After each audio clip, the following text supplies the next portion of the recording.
So when I was asked to do this talk, I started thinking about what it was like when I was younger, and particularly the availability of role models. And so, as a young gay man in the 1980s, the world was or certainly the UK and the States was a much more hostile place to LGBT plus people than either country is now. Admittedly, some parts of the world, things have not improved in the way that they have here.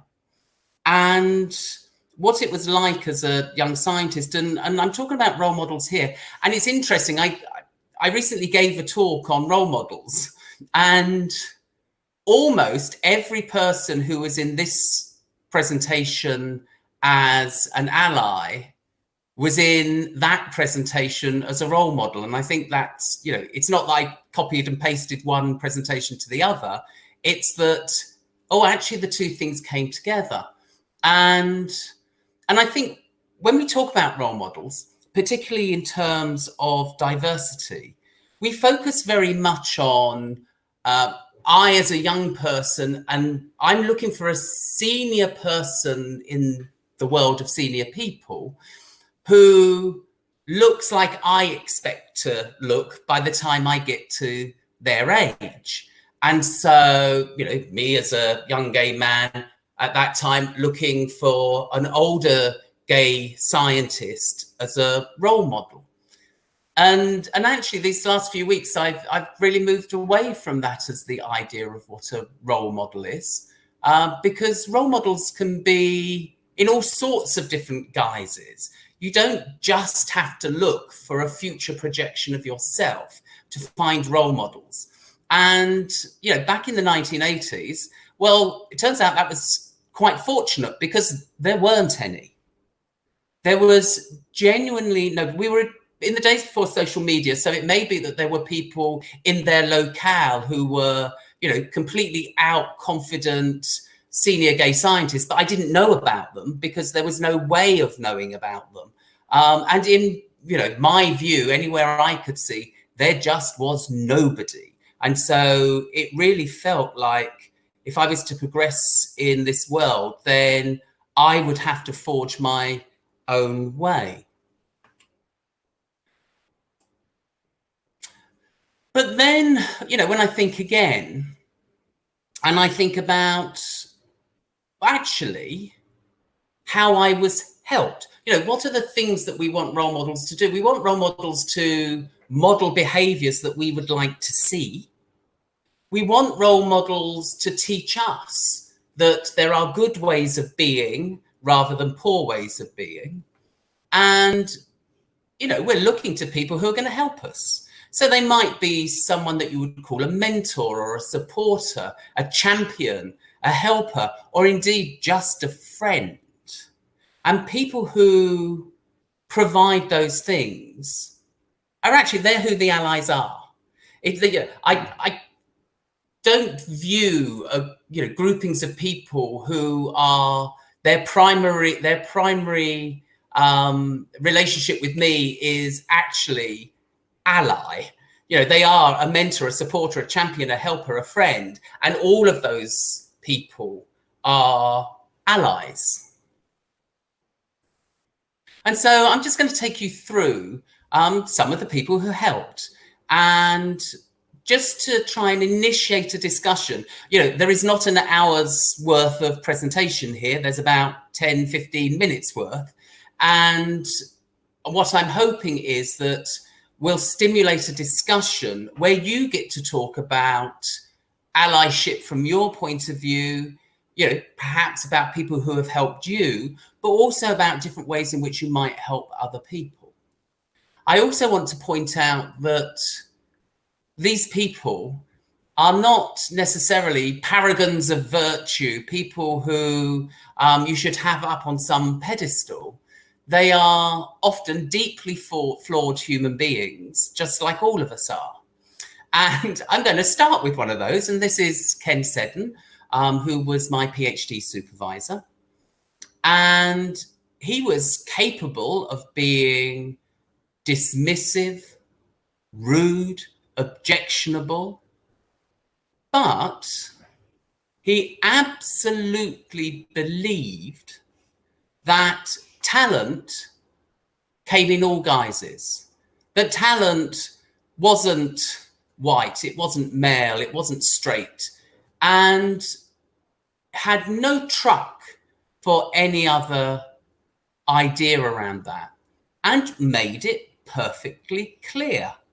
And he was the leader of the ionic liquids field, absolutely the figure that was loomed largest in the field. And it had a really important impact on that field. When I go into the ionic liquids field, in which I still work, it is a very open, inclusive field within chemistry, both in its own absolute sense, but when I compare it to other conferences I go to and other groupings that I'm part of, it really is very much more open and inclusive than the others.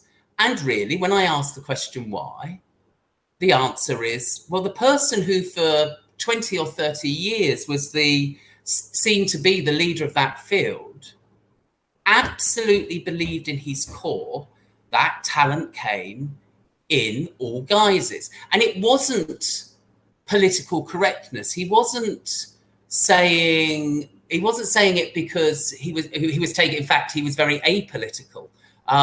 He wasn't saying it because he was taking some stance. It was just what he believed. And I think that's the first place of allyship, isn't it? To believe that the people that you're allies with are every bit as good as you are. Now, Eddie was the person that I went to work with after my PhD at Sussex, and it was at the University of Exeter. And it was a temporary job called the Demonstrator in Inorganic Chemistry. And Eddie was chair of the interview board. We had a very conventional interview. And at the end of the interview, he said to me, if I were to offer you this job, would you take it? And I said, well, actually, I would like to bring my partner down to Exeter so we can have a little look around. But yes, I'm enthusiastic for this job. Eddie then went back to the department. And although he'd been very calm in his conversation with me, flew into a panic.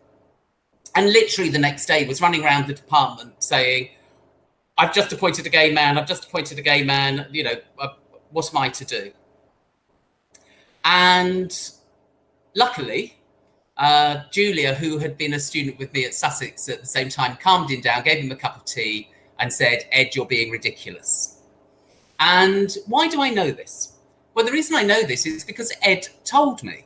And at the end of this temporary position, he sat down with me and he said, I did this and I was ridiculous. And, what I have learned from you being here, from you doing your job on a day-to-day basis, you being around, is that I would be happy to appoint a gay person to any position I had available ever again.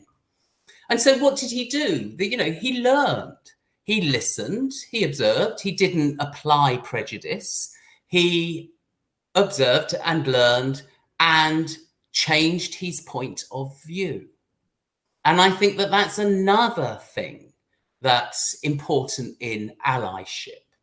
Are you willing to listen to the experiences of the other person and change your point of view? Observe the other person and change your point of view. I think that that's an important part of it.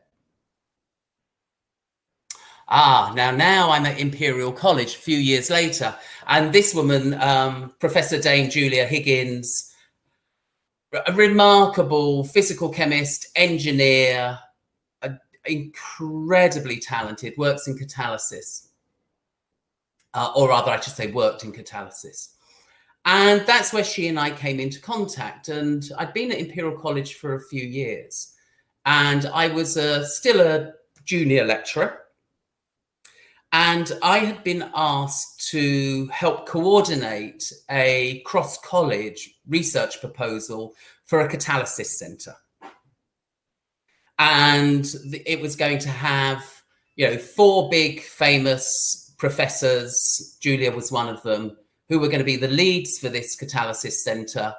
But I mean, many of you will know this experience. I was the one who was pulling together the research proposal, saying, can you supply something by this date so that I can write about, and bringing the whole thing together. Worked on it extremely hard. My husband will tell you about the weekend when we were supposed to be away with friends, but because some of them hadn't done the things on time, I had to spend the entire weekend working rather than, really put a huge amount of effort into it. And I was called into one of their offices, and the other 3 participants were there, and then Julia came in. And one of the male participants said to me, Tom, what you have to understand is this is a very political thing. And in order for us to have the greatest chance of this proposal being successful, it should only come from the 4 professors, and your name should not be on it. And I sat there thinking, what can I do? There is nothing that I can do. I've just put all of this effort in, and I'm not, I didn't want to be the PI. My name isn't even going to be on it. And Julia did an amazing thing, because we didn't really know each other. She just said, if you take his name off of it, you take my name off of it. And so again, so she did something which I think is a really important aspect of allyship. She found herself in a situation where somebody was vulnerable and lacking in power, and she was powerful. She was an important person, and she used her power and her importance to support the person who was powerless. And that, again, is a hugely important part of how you can be an ally. Now, Charles, lovely Charles. This is Charles Rees, and he was a professor in the chemistry department at Imperial College, an extremely eminent organic chemist, and appeared, I knew him. We would meet in the corridor. We didn't work in the same, I'm viewing myself then probably more as an inorganic chemist. We didn't work in the same grouping or anything like that. He was just a nice old man that was around the place. And anyway, I'm working away, trying to start my research career. And one day I got a telephone call from Kodak. And the person said, oh, we've heard of your research, and we wonder if you would be willing to come and give us a seminar. Kodak had a place in North London. Of course, happy to do so. Went and gave the seminar. The seminar led to some discussions. The discussions led to Kodak sponsoring a student. And, it wasn't my first student. It was about my 3rd student, but it was my first industrially funded student. And once the project had been rolling for a few months, and I got to know the supervisor from the Kodak side rather well, I said to him, why didn't you phone Ken, who was the big wig of Ionic Liquids, and ask him to come and work with you? Why did you phone me? And he said, well, because Charles Rees told us to.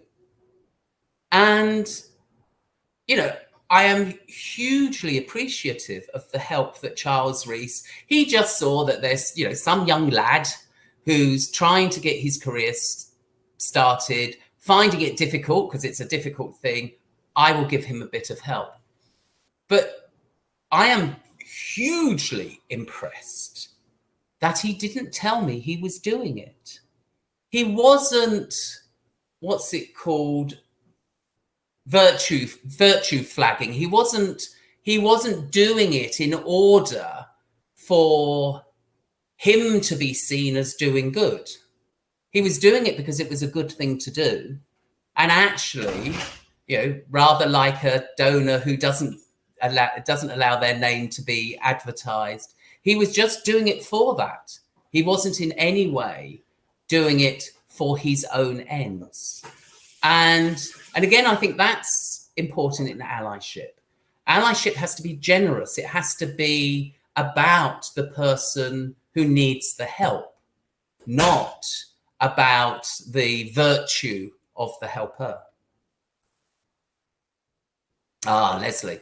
So Leslie, she's helped me a number of times in my career. She's one of my predecessors as a president of the Royal Society of Chemistry. But the point at which she helped was, before then, I had just become the head of department at Imperial College in the chemistry department. And, I'm a couple of months into the role. The departmental administrator, who is also new, she started at the same time as me, came into my office, shut the door, sat down, had, the most serious face I've ever seen her have. And she said, I need to tell you about this issue. And the issue was that a professor had been fiddling their expenses, for want of a better phrase. And so, we needed to start a process for looking into this. And it was my decision about how we should go forward. And fortunately, I was at a conference in Belgium, in Brussels, the following week, at which Leslie was at the same conference. And I knew her and she knew me, and she came over to see me, and we were having a bit of a chat. And I just said to her, can we go for a walk to the chocolate shop? And she took that to mean what it meant, which was, Leslie, I need to have a discussion with you in private. Can we go somewhere to have it? And we walked to the chocolate shop. And I described this situation and what had happened, what evidence we were starting to see, where the process could go. And she just said to me, at that moment, the thing that I really needed to hear. And she said, Tom, you know what you have to do. You just need to do it. And she didn't list off, this is how I would do it if I was in your situation. She didn't tell me what to do. She just gave me the confidence to do the thing that I did. Of course, I knew what I had to do. I knew where it was going to end. I knew that, provided this evidence turned out to be real, which it did, then this person was going to lose. I knew all of that. But I needed the confidence to start that process. And again, I think that's an incredible way in which someone can be an ally. It's not necessarily saying to the person you're talking to, this is what you've got to do. Sometimes it's just reaffirming for them that they do know what needs to be done and they do know how to do it, and that they should have confidence in their own, in this case, morals and abilities in the situation. And now this is Jess Wade. Jess Wade is remarkable. If you do not know who Jess Wade is, I absolutely implore you to Google her and find out about her. She is personally responsible for the Wikipedia pages of hundreds and even thousands of people from underrepresented groups in science. And so you will find women scientists pages, people of color scientists pages, LGBT plus scientists pages that this woman she's just written them. And, and she helped in other ways. And I want to have Jess here because I want to point out it's not always a senior person that helps a junior person. And, when I was running for my position as president of the Royal Society of Chemistry, it was an election. It was a very close run election. And the world of social media was a mystery to me. And Jess just said, and I was one day, again, I was at a conference talking to Jess and saying, I've got no idea how any of this stuff works. I've got no idea of what to do. And she just helped. She just said, oh, I can do that. And sat down and, 10 minutes later, there was a social media campaign. And so she, so what she did was she brought skills that she had to the situation and genuinely, generously gave of her skills and her time in order to help. So that's another thing that you can think about. And like I said, I really want to point out here that actually the formal relationship between me and Jess at Imperial College is I am one of her mentors. But actually, she absolutely reverse mentored me and reverse supported me in that situation. And it's not always, oh, I need to find some big older person who's famous in order to gain help. And so just to kind of finish off, and as I said, I gave a talk about role models, and it was almost not the same talk, but it was all the same people. And so I want you to think about this. The most important thing that you can be as an ally is a role model. Not a role model in the sense of you're the older person who looks like I'm going to be, but a role model in the sense of somebody who is modeling the behaviors that you need to see. Somebody who is just walking that walk. And all of us, no matter whether you're president of the Royal Society of Chemistry, whether you're a postdoc, whether you're a PhD student, an undergraduate, every single one of us has somebody who is looking up to us, thinking, I want to be that. I want to progress. I'm an undergraduate. I want to be a PhD student. I'm a PhD student. I want to be a postdoc. I'm a postdoc. I want to be a member of faculty. All of us have people who are looking up to us. And the best allies are the ones who are modeling the behaviors of openness, acceptance, and helpfulness that we would like to see.